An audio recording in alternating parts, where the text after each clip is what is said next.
فلا هادي له أشهد أن لا إله إلا الله وأشهد أن محمدا عبده ورسوله يا أيها الناس اتقوا ربكم الذي خلقكم والذين من قبلكم لعلكم تتقون يا أيها الذين آمنوا قولوا قولا سديدا يصلح لكم أعمالكم ويغفر لكم ذنوبكم وما يطع الله ورسوله فقد فاز فوزا عظيما.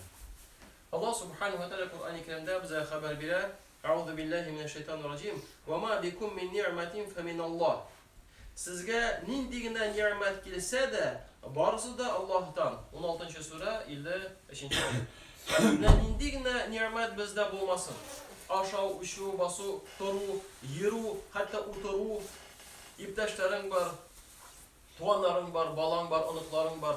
Nindigine nimet bulmasın. Kichkine derecede bulsa da, bizge şulay kichkine derecede itip kurunsa da, barı o nimet Allah subhanahu wa ta'ala. Hamle bedensin bir xottan Allah subhanahu wa ta'ala her bir bizge de birdi.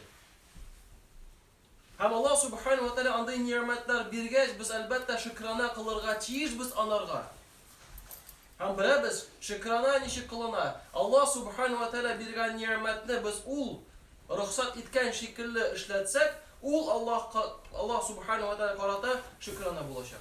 Allah ayaklar birdi demek secde kılabız. Allah subhanahu wa ta'ala kullar birdi demek ul kullar ben izgilik kılabız. Allah subhanahu wa ta'ala kuzlar birdi ul kuzlar bilen yaxşı iğilikin neselerini qarıyız. O kuzlarımızı iğilik, izgilik kılar için işletemiz. Ne bu şükrana bola. Eğer de biz şükrana kılmasak demek biz düşmanımız koşkan şey işleyimiz. Allah subhanahu wa ta'ala Kur'an-ı Kerim'de iblisin sözleri turundaydı. Araz iblis nasıl aydı? Abid hakiki düşman ol bizge iblis, şeytan. ثُمَّ لَآتِيَنَّهُمْ مِنْ بَيْنِ أَيْدِيهِمْ وَمِنْ خَلْفِهِمْ وَعَنْ أَيْمَانِهِمْ وَعَنْ شَمَائِلِهِمْ وَلَا تَجِدُ أَكْثَرَهُمْ شَاكِرِينَ. Ondan sonra de ant itip eytemin ki, ne bu şeytan aydı. Allah'ının allarına, arka ayaklarına, onlarına, sularına düşecekmin. Allah'ının kubesinsin şükür etüşlerden tapmayacaksın. 7. sure 17. ayet. Demek eğer de biz şükür kılmayız, meşhul bir en zor bizim düşmanımız aytken şey işleyimiz. Gamelde sözlerimizde ol bizim düşman, şükür kılmasak gamellerimizde ol bizim iptaş bulup durar. Abi bizim bir düşman kişide tügül, kuşida tügül, bizim düşman o şeytan. Hadi kızık narsa, biz bir ul tilegen şey işlesek, şükür kılmışa yaşasak, biz onun maksatına erişemiz. Özü bizim maksatka tügül. O bizden maksat korunadır belki. Bizim tilekler aşağı, nefisimiz aşağı, ne şulay bize gerek, şulay tileyim. Lakin hakiki revişte cemaat, o bizim maksatlarımızga karşı kiletirgan narsa. Çünkü onun maksatı bizni cehennem otuna kirdirge. Çünkü onun maksatı naşul bola. Çünkü o indi cehennemge kire. O bizni cehennemge kiritip cehennemden çıkmayı. Lakin özügüne kiresi kilmeyi. Bizim maksatımıza karşı işletirge duruşa. Hem naşul şükrana kılganda o bir gıybedet de bula. Gıybedet bit Allah subhanahu wa ta'ala yaratkan sözlerini ve gamellerini kılu. Hem Allah subhanahu wa ta'ala yaratmayan sözlerden, yaratmayan gamellerden yırak bulu. Hem naşul gıybedetin anlatması. Hem Peygamberimiz Muhammed sallallahu aleyhi ve sellem bize haber verir. İmanın temin şu iş sıfatka iyi bulan kişinin atıya. Neydi iş sıfat? Bu iş sıfat. Kim Allah'ın hem onun işesin başka barlık nesnelerden de nıgırak yaratar. Hem eğer de sen nimetler tunda fikirlesen, hem de şu İslam dini nindi derece zor nimet ikenligini anlasan, elbette sen Allah'ını da, Peygamberini de sallallahu aleyhi ve sellem'den başka kişilerden kubrak yarata başlaysın. Çünkü bu dünyada seni bir sekundka da taşlamamışı o Allah subhanahu wa ta'ala. Gül yerden bitip duralsın. Nindi nesin bulmaysın. Naşar yavuz Allah subhanahu wa ta'ala gül seni azir kabul etirgen. O siya gül yerden bitip durar. Gül kengeçler berip durar. Peygamberimiz Muhammed sallallahu aleyhi ve sellem Kur'an'da bize ko'rsatadi, nechik biz ders yashirga tiyishmiz. U bizga sabab bo'ldi, mana shu islom dinin eng zo'r ne'mat bizga qarata, bizga yetkirdi ularni. Ikkinchisi jamoat ul o'tqa irg'itilirga tilamagan kibib yonlardan imansizlikqa qaytirga tilamasa. Mana shu sifat. Hem üçüncü sıfat cemaat kimini gene yaratsa da fakat Allah işini gene yaratsa. Nasıl diyen söz o? Nişik biz Allah subhanahu wa ta'ala rizalı şey yaratabız kişilerin. Allah'ını yaratkan şeye kadar özümüzni şulay dürüst itip yaratırga çiğirbiz. Çünkü eğer de sen özünü dürüst itip yaratmışsın, nişik sen o muhabbetini başkalarına bir alasın. Nişik sen anlat alasın.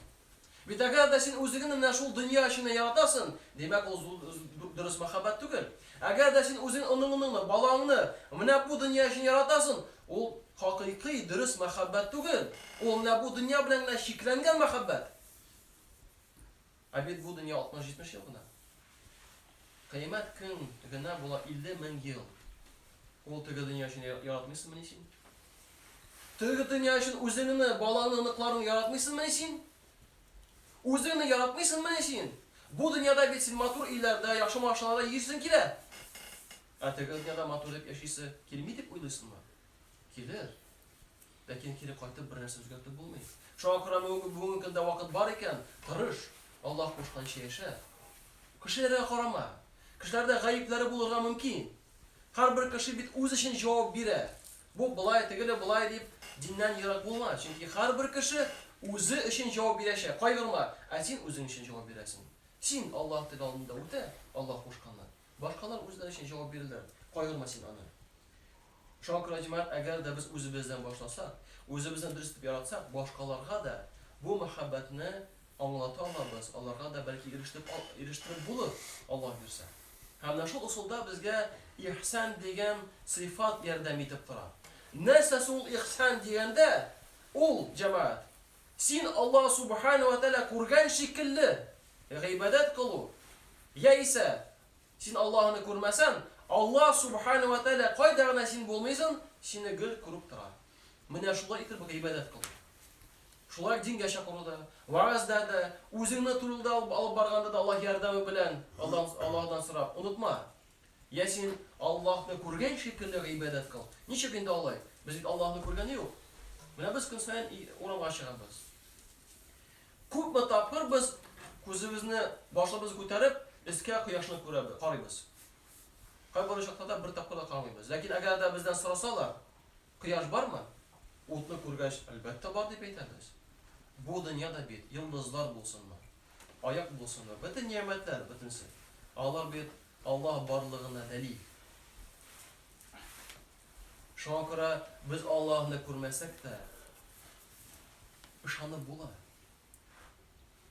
Agarda u darajasiga og'ir bo'lsa, unutma, Allah subhanahu wa ta'ala seni ko'radi. Qo'ydagina sen bo'lmaysan. Va'zlagandami, o'zingdan bo'lgandami, o'zingdan ida bo'lgandami, Allah subhanahu wa ta'ala doim ravishda seni ko'radi. Nishik Allah subhanahu wa ta'ala o'zigina biladi. Nishik Allah ta'ala loyiqli bo'lgan shekilli ko'radi. Allah subhanahu wa ta'ala Qur'oni Karimda aytadi bizga: "Auzu billahi minash shaytonir rojim va qul li'ibadi yaqulu allati hiya ahsan inna ash-shaytana yanza'u baynahum inna ash-shaytana kana lil-insani aduwwan mubina." Aytdi. Nasin va'zlaysan kelar, boshqalarni chaqirasiz kelar. Bu bit yaxshi. Bu bit eng zo'r ne'mat. Sen bit balaga tamda rizq oshatasın kelar, aninga tamda rizq oshatasın kelar. Bu islom dini ol bir zo'r ne'mat. Albatta sen bu ne'matni da Allohga erishtirasiz kelar. Hamda nishik bir usullardan Allah Teala seni ko'rgach, nasıl sharoit yeyishmin? Oqirib, qishqirib, namozga basmasan qiynib deyapman. Nishik? Allah Teala yordam etadi. Ay, bir-birisi bilan yaxshi so'zlar ila silashsinlar. Mana, motor, igilikli, yaxshi so'zlar so'ylab silash. O'zaro ana tugul, musulmonlar o'zaro albatta shulay bo'lgan tiyishindi u. Boshqalarni chaqirganda, anlatganda, misol bo'lib turganda eng yaxshi so'zlar, eng motor so'zlar so'ylab silasin. Chunki shayton ularning orasida ixtilof va nizoni solarga yedi. Albatta shayton kishilarga ochiq dushman bo'ldi. 17-sura 53-oyat. Udu ila sabili robbika bil hikmati wal mau'izati al hasana wajadilhum billati hi ahsan. Rabbingning yo'luna hikmat va yaxshi chaqiruv bilan chaqir va Allah bilan eng ko'rkam yo'l bilan tortish. 16-sura 125-oyat. Bunda da eng yaxshi yo'l Alloh taolo bizga so'ylarga qo'shadi. Һәм әлбәттә син Аллаһ Тәгалә күрә икән, кайда гына син булмыйсың. Син онытма. Нәрсә белән башларга кирәк? Әлбәттә белемнән. Искә генә төшерәм, Аллаһ Субханаһу ва Тәгалә иң беренче сурәне Иқра бисми раббикаллази халак. Сине барлыкка китергән, яраткан Раббың исеме белән укы. Ягъни белемнән башларга кирәк. Әлбәттә дини белем кирәк иң беренче. Диннән тыш башка да, бәлки психология белеме кирәк. Бәлки башка белемнәр дә кирәк. Ни өчен? Дөрес муамаләне төзер өчен. Бит анда хикмәт белән эшләргә кирәк. Балаң булсынмы синең? Атаң булсынмы? Дәваниң, әбиң булсынмы? Иптәшең булсынмы? Барбер монда белем кирәк. Үзенчә бер ачкыч кирәк, хикмәт кирәк. Матур сүз белән генә түгел, белем белән эшләргә кирәк. Ул профессор булса, аның дәрәҗәсендә аңлатырга кирәк. Ул гади генә кеше булса, гади рәвештә аңлатырга кирәк. Ул балаң булса, җайлап, майлап, әкренләп кирәк эшләргә. Шуңа күрә Пәйгамбер Мөхәммәд саллаллаһу алейһи ва сәлләм ул җимшак иде. Каз Умар ибн Абдул-Азиз искәренә төшсәм, шундый сүзләрне әйтте. Кем дә кем белемсез берәр гамәл кыла икән, файдага караганда күбрәк зыян китерә. Күбрәк зыян китерә. Менә әгәр дә син үз балаңны, я кардәшеңне, туганыңны, әниятеңне дөрес итеп уазламыйсың, дөрес итеп алып бармыйсың динеңне, син зарар китерергә мөмкинсең. Ни өчен? Чөнки дөрес юлдан бармадың син. Һәм кеше диндән читләшә башлый. Чөнки син чакрасын, авызын эшләмисең. Яисә син чакырып шул ук секундта телисең эшләвенне. Ә бит сабырлык кирәк. Ул бит кешенең иътикады үзгәрә башлый түгелме соң? Аллаһ Субханаһу ва Тәгалә Куръан-ы Кәримдә әйтә: "Аузу биллаһи минәш шайтанир раҗим. Фабима рахматин миналлаһи линта лахум, ва лау кунта фаддан алидал qalbi lan faddu min hawlik, fa'fu anhum wastaghfir lahum wa shawirhum fil amr." Ey Muhammad, Allah'ın rahmetin белән ümmetine şefkatli buldun. Eğer katı күңелле bulsan idi, elbette sindən tirindən kaçar idirler. Kaçırlar esindən. Onların hada işlerin gafu et, hem Allah için Allah'dan yarlı kavlı sıra, hem de zor iş bulganda Allah bilen kengəş et. 3-cü sura 159 ayet. Bir sahabe aytı, Peygamber Muhammed sallallahu aleyhi ve sellem kaşı alganda gül yılmayıp kaşı aladır ya. Yılmaymışa kaşı algana yok dey. Mən oturdu kaşı alarak gerek. Şundan başlanarak işte öyle musun? Hem elbette, eğer de biz vaazlıyız, çakrabız, anlatabız, bunda cemaat sabırlık gerek. Ve huve yuhibbus sabirin. Ul Allah Subhanahu ve Teala sabır etişlerini yaratar. Şunu masaya gerek. Hem elbette Allah Subhanahu ve Teala bizge sen dinge çakırganda, sen İslam dinini anlatkanda, seni şeşekler kabul ederler deyip aytmadı. Elbette kimdir hürmetlep seni alır. Kimdir yakışa alır. Lakin kimdir aşulanıp, lakin onun aşuluna, ya ise yaratmağına şunday sıfatlar bilen cevap bergandiriz bulmaz. Yaxşılık bilen cevap bermek gerek. Ya inkiminde yavuzluk getirme. Çünkü Allah Subhanahu Kur'an-ı Kerim'de aytı, biz natürü bir peygamberler de وَلَقَدْ كُذِّبَتْ رُسُلُ مِنْ قَبْلِكَ فَصَبَرُوا عَلَى مَا كُذِّبُوا وَأُودُوا حَتَّى أَتَاهُمْ نَصْرُنَا. Sinden evveligi Rasullerge de yalancı dediler. Rasullerge Allah'dan vahiy alatıran kişiler. En yaxşı kişiler bu dünyada. Allah'a yalancı dediler kişiler. Kimse o kişiler? Biraz temperaturası ko'tarilsa karavotdan ata olmayın. Biraz ağır desa endi yopiq yota yeri olmayın. Ana travmatologiyaga kirsak, RKB'ga 20 minutda o'tirsak, shunda nindi biz kishilar zaif ekanligini anglay boshlaymiz. Chunki birsiklar kira qo'li singan, ikkinchisi oyog'i singan, ikkinchisi mo'yini singan. Eshitdilar, bo'lay. 20 minutda o'tirishni anglaysan, qaraylik biz Allahsız bir narsa ishlay olmaymiz ekan. Mana shunday kishilar Allah'ın elchisin yolg'onchi deb aytdilar. Biz kim? Biz bit Allah'ın elchilari tugul. Biz tirishamiz albatta. Allah qabul etsin bizni turishlarimizni. Lekin bizga da balki qo'y bir kishilar matur ko'rinish bilan qaramaslar. Mana sendan narsa kerak bo'lsa yonamas.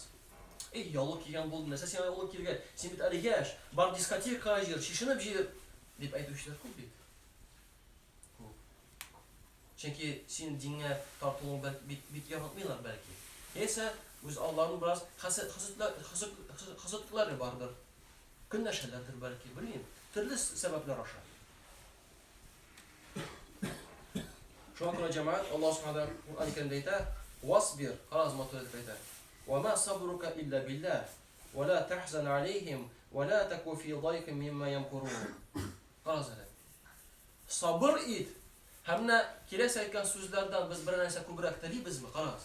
Sabır et. Senin sabırlığın fakat Allah bilen. Qaras, endi matur sözler ayt Allah Teala. Senin sabırlığın fakat Allah Subhanahu ve Teala bilen. Bundan da ko'proq narsa tiliymiz mi biz? Ha imansızlar İslam'a kelmegenler için özünü kaygıga salma. Ve Allah'ın hayırlı mekarları için ko'ngilin tarıkmasın. 16. sure 120. ayet. Tanıdı Allah Teala Kur'an-ı Kerim'de "Vasbir ala ma yekulun vahjurhum hacran cemile." Ay sen anlattın, kursattın, anlamıyor nasıl işler gerek? Ay siz hayvanlar deyip getirmek gerek mi? Nasıl işler gerek? Yok, Allah Teala devam etti. Yok. Şul iştaklarda da seni tınlamasalar da balan mı, etin mi, kadının mı, enin mi, tuğanların mı, iptaşların mı tınlamasalar da nasıl deyip aytırmak gerek? Allah Teala devam etti. Ve Allah'ın sözlerine sabır et. Ve Allah'dan kurkan itip git. Şunda da kurkan itip git. Naşar sözler etme onlarga. Çünkü turulga kunduruşu Allah Teala biz tugul. Ol Allah Teala biz çakırışu Allah Teala bizge fırsat bire izgilik işlerge. Cennetke kirişin. 73. sure 10. ayet. Hem elbette cemaat biz sizden misal bulup turganda vaaz degende elbette biz tırışabız hazırlık. Mine hazır bulsun. Mine hazır utasın. Hazır namazga basın. Hazırlık işlesin deyip duruyuz. Elbette tilek zor. İhlaslık vardır. Lakin birinci bizning kulubuzda değil. İkinci aşıkmasqa gerek. Allah Teala bizni aşıktırmay. Kur'an-ı Kerim'de Allah Teala "Euzu billahi mineşşeytanirracim. Ve kul i'malu feseyarallahu amalakum ve rasuluhu vel mu'minun ve saturadduna ila alimil gaybi ve şehadeti feyunabbiukum bima kuntum ta'malun." Ey izgi ameller kılığız. Elbette Allah ve onun Resulü hem müminler sizin amellerinizni görürler. Ve sizden yaşarını ve açıkını bilişi Allah'a hatırlaşacaksınız. Kılgan amelleriniz bilen o sizni haber kılıp 9. sure 105. ayet. Aşıkma. Allah cayla sabırlık bilen. Ağırlıklarga da, jengilliklerge de sabır et. Hem elbette neticeye karada sabır et. Özün üstünde işlegende de aşıkma. Ko'ngilsizlanib o'tirma, bo'lmadi deyip. Turish ishla. Bir bo'lmadi, ikkinchi bulur. Bugün tungi namozga tura olmading, ikkinchi turishni ola bersan, ikkinchi turma, uchinchi turishni ola bersan, Allohdan so'ra. Ham albatta agarda biz bilan jamoat turishsak, ajri bezur bo'ladi. Chunki Payg'ambar Muhammad sollallohu alayhi vasallam bir vaqtni bir yahudiy chiqdi da, ham shunday yuzida shotlang'ich sifati bo'ldi. Bir shotlanib chiqdi. Ana savolda bir narsa, tege Yahudi fakat İslam dinine kabul etken idi. Çünkü ajri zor. Büyük zor ajri. Hem Allah Teala bizge mana shunday jazo beradi agar da biz sabr etsak. Euzu billahi mineşşeytanirracim. Ulaika yujzauna al-ghurfata bima sabaru ve yulqawna fiha tahiyatan ve salama. Endi 60-70 yıl uzdi bu dunyoga ketding, tirishding. Allah Teala shunday natija bersin. Allah turli og'irliklarga sabr etganlari uchun jannatning buyuk darajasi bilan bo'laklanirlar. Hem selam bulagına yulugırlar. Halicine fiha hasunat mustakar ve mukama. O cennette menge bulganları halde o cennet inkungulli urun ve ni yakşı turaturgan jirdir. 25. sure 76. ayet. Allah Subhanahu ve Teala her birimizge de nidine amel kılmasak da bilim bilen hem hikmetle işlerge nasip edeseydi. Allah Teala bizim yüreklerimizge, işlerimizge, amellerimizge sabırlık salsa idi. Hem şu sabırlık bilen bu dünyada her birimizge de Allah Teala yaşarge nasip edeseydi. Subhaneke Allah'u bihamdik, la ilahe illallah, estağfirullah ve etûbü ileyk. Vallahu semi'ud du'a.